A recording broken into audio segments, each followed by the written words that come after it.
யோசிச்சு பாருங்க, அம்மா நமக்கு செஞ்ச எல்லா நல்லதும் நமக்கு நல்ல ஞாபகம் இருக்கும். ஏன் தெரியுமா? அதை சொல்லி காட்டிக்கிட்டே இருப்பாங்க.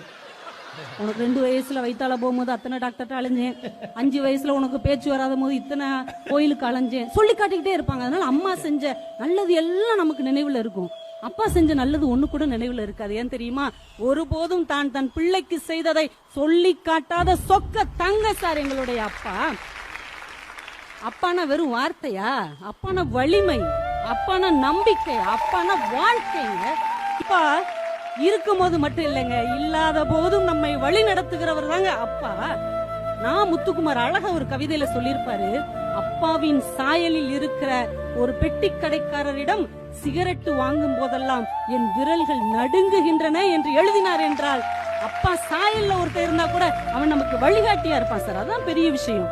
அம்மாவுடைய அன்பை உணரணும்னா வைங்களேன், அம்மா ஊர்ல இல்லைன்னா போதும், அம்மாவோட அன்பை நம்ம உணர்ந்துடலாம். ஆனா அப்பாவுடைய அன்பை நீங்கள் உணர வேண்டும் என்றால், இந்த உலகத்திலேயே நமக்கு அப்பான்னு ஒருத்தர் இல்லைன்னு தெரியும் போதுதான் அந்த அன்பை நம்ம ஒவ்வொருவராலும் உணர முடியும் இல்லையா? எந்த தாமிரபரணி ஆற்றில் நம்மை தன் கைகளில் தாங்கி நீச்சல் கற்றுக் கொடுத்தாரோ, அந்த தாமிரபரணி ஆற்றிலே அவருடைய அஸ்தியை கரைக்கும் போதுதாங்க தெரியும் உங்களுக்கு அப்பா என்றால் யார் என்பது, அப்பாவின் அருமை என்றால் என்ன என்பது உங்களுக்கு அப்பதான் தெரியும்.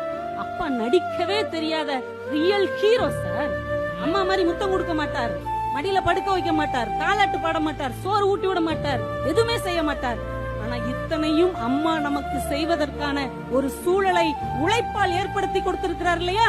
அவர் தாங்க அப்பா.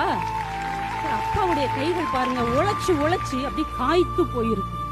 அதில் தான் பிள்ளைகளின் வாழ்க்கை பூ பூக்கும் என்பதை நீங்கள் மறந்து விடாதீர்கள். தாயின் பிரசவ தழும்புகளுக்கு சற்றும் குறைவில்லாததுங்க உழைச்சு உழைச்சு காய்த்து போன அப்பாவின் உள்ளங்கை என்பதை என்றைக்கு நீங்கள் புரிந்து கொள்ள போகிறீர்கள்? நீங்க சின்ன வயசுல பாருங்களேன், சைக்கிள் அப்பா நம்மள உட்கார வச்சு ஓட்டுறான்னு சொல்லிட்டே பின்னாடியே அந்த கேரியரை பிடிச்சிட்டே வருவார். நம்ம எப்படி திரும்பி திரும்பி பார்ப்போம், அப்பா உன் பின்னாடியே தான் இருக்கிறேன், நீ பாட்டுக்கு ஓட்டும்பார். நம்ம அப்பா பின்னாடி இருக்கிறாருங்கிற நம்பிக்கையில ஓட்டிட்டே இருப்போம். நமக்கு பேலன்ஸ் ஆன உடனே அப்பா விட்டுருவார்.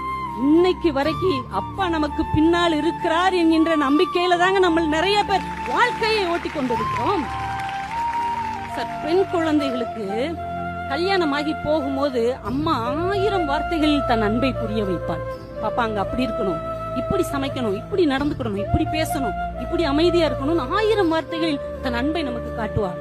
ஆனா அப்பா பக்கத்துல போய் அப்பா ஒரு இடம்